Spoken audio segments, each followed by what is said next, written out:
Tonight we have a unique reunion story for you, some 30 years in the making. ABC 6 News reporter John Detcott tells us how an Austin family helped reunite a successful Florida musician with their very first guitar.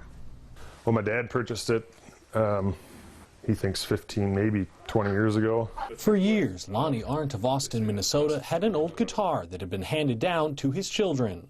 It just kind of sat in our basement and was forgot about for many years, and the kids would play with it on occasion. I knew it had been well used because the paint was chipped.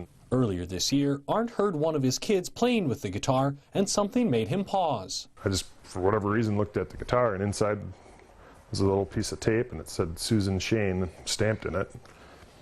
So I'm like, well, I'll just Google it, whatever.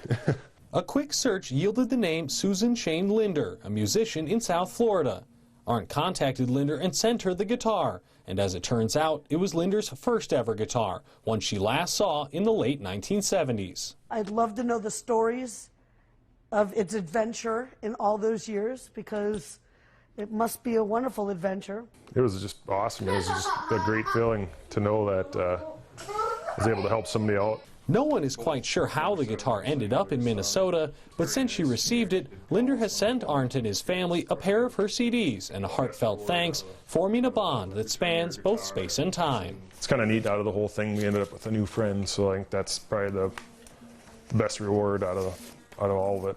In Austin, John Detcott, ABC 6 News. Wow, pretty cool story there. This story gained a lot of traction online. The woman, listen to this, the woman who got that guitar was actually able to return a ring she had found to its rightful owner, all thanks to social media.